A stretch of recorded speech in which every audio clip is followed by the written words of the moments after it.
kasih. Barangkali di antara kita ada yang bertanya, mengapa Yesus ikut dibaptis? Yesus sebenarnya tidak memerlukan baptis dari Yohanes. Karena baptis dari Yohanes merupakan tanda pertobatan bagi orang-orang sejaman pada waktu itu. Yesus tidak punya dosa yang harus disesali ataupun dimintakan ampun.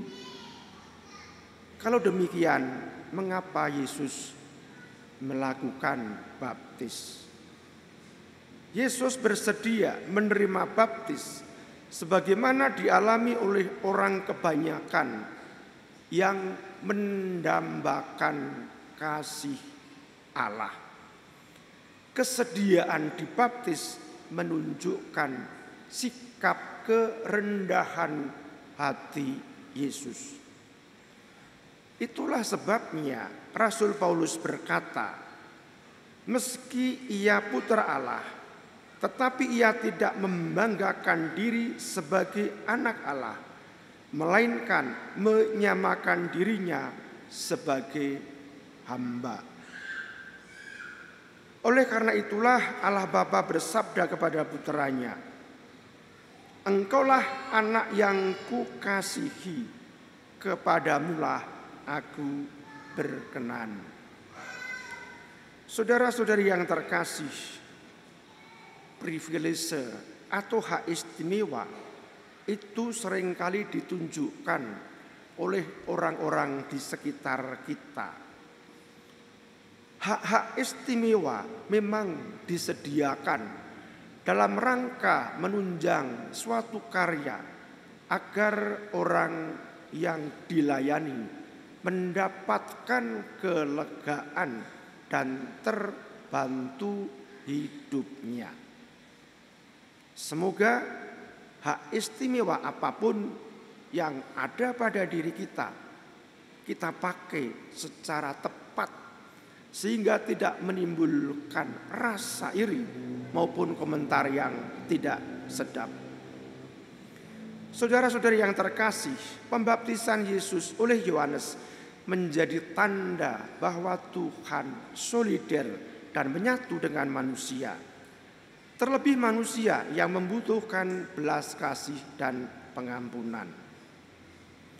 Sikap solider terhadap sesama memang mengalami kesulitan. Semestinya juga kita tunjukkan dalam sikap dan perbuatan. Kita hidup di antara orang banyak.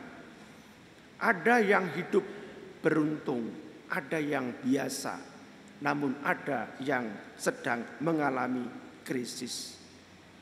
Ada baiknya kita ingat bahwa ada saatnya kita saat ini sedang mengalami yang baik-baik adanya.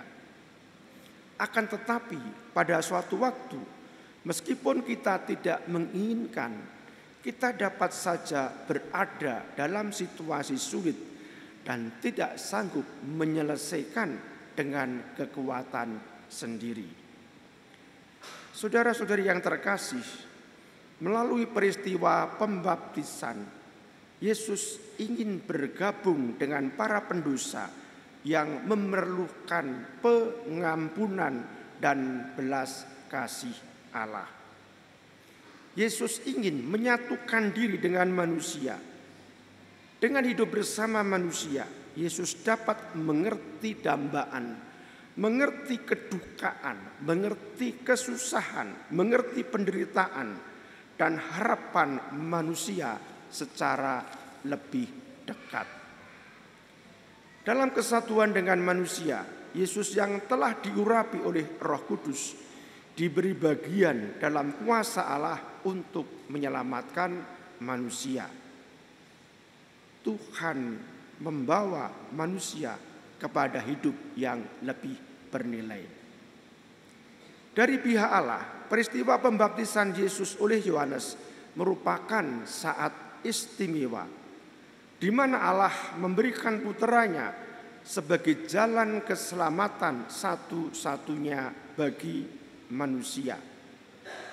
Allah mengulurkan tangannya untuk merangkul seluruh manusia dalam pelukan kasih-Nya.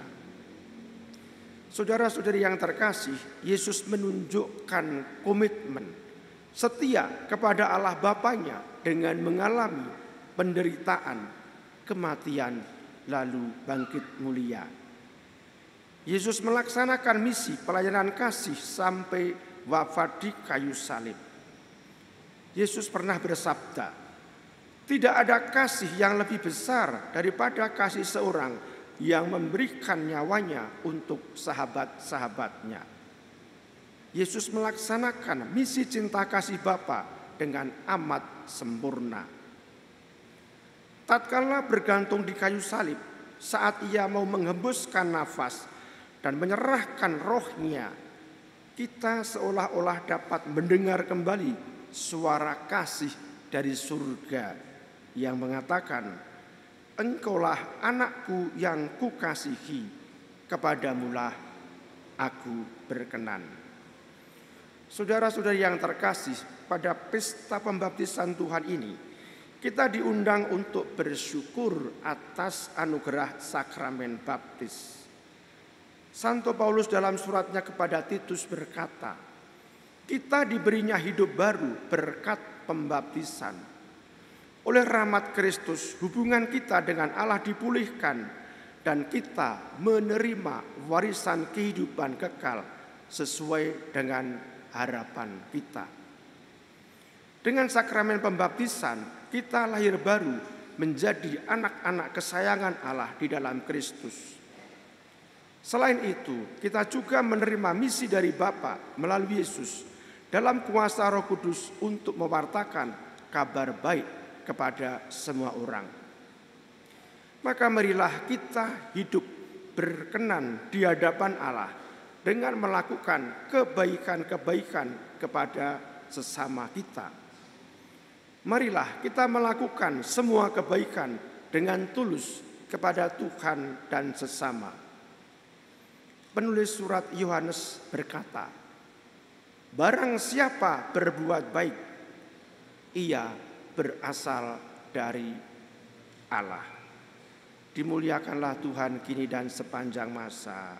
Amin.